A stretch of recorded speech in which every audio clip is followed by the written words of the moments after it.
late 60s, there was a lot of change going on in the hospital here. They sold their hotel and that financed a lot of extensions. Yes, the hospital kept growing all the time. When I came here, it was pretty awful out the back. There's a TB ward, which is just a wooden old building, and maternity was just a wooden building. And they gradually rebuilt the back of the hospital, where the only thing that remains now that you can see where it was, there's nothing there that reminds you of the past when it's all been pulled down. It's all wooden buildings. And the operating theatre just opened out onto the street at the back of the hospital. There's very little air conditioning. And B ward was the male ward, and the verandas were just open. Some of it, I think they gauze it in after a while. Is that what they knew as the Samuels ward, or was that different? I don't remember the Samuels ward. Well, it was mainly a male ward. They were originally going to make it a female ward, but I don't think it ever happened. A ward is still Built in there. the 30s. A ward's still there at the front. It's the cardiac rehab ward now. And children's ward was the opposite side, which I think is physio. Yeah. That was children's ward.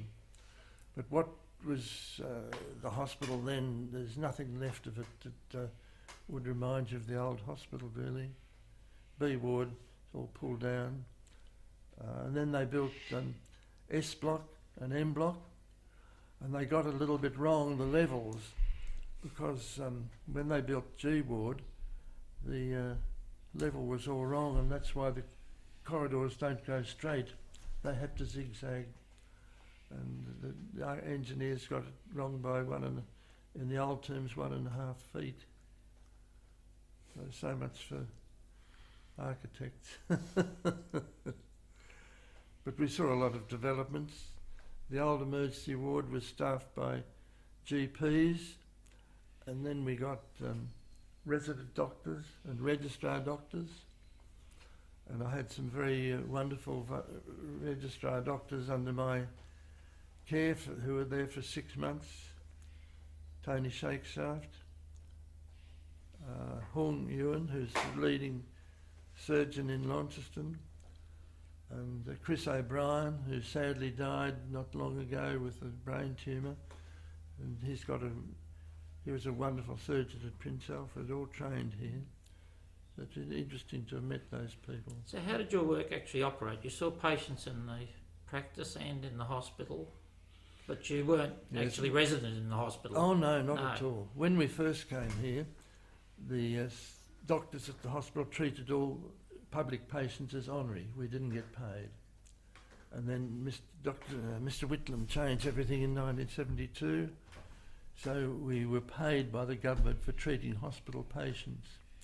We were called honorary doctors till then, and after that, visiting specialists. And you just had an arrangement at the hospital to go to the hospital to treat public patients, but you could also put private patients in the hospital too, and all the hospital patients were means tested. If they're in a private fund or had a certain income above a certain level, the hospital called them private and they had to pay. So there's a lot of carrying on and arguing with patients about being admitted. But we not party to that, the hospital had to do that. There was practically no waiting lists. I never had a waiting list more than 6 weeks, and neither did the other surgeons. Dr. Beath, as I said, was there, and Dr. Gillett, who was an eccentric gentleman who left soon after I came. And then Dr. Tim Nash was there for a while till the 80s. He was a great guy who sadly went to live in Sydney. And then we had Dr. Grasby, Dr. O'Connor and Dr. Rice who've come, and Dr. O'Connor, Dr. Grasby and Dr. Rice are still at the hospital. And then I finished my practice time when I was 65 in 2002. That's right, yeah, 2002 I retired from medical practice, surgical practice, and became the sub-dean of the medical school. Where was your first practice? The first practice was at Dr. Sutherland, Dr. Logan, in 81 Windsor Street, which is next door to the RSL. What was the RSL pool is no longer, and it's now an optician's place, I think, isn't it? Optometrist's place. That's where we practiced. That was our practice there, and I practiced there as a GP surgeon, and then I didn't do much GP at all.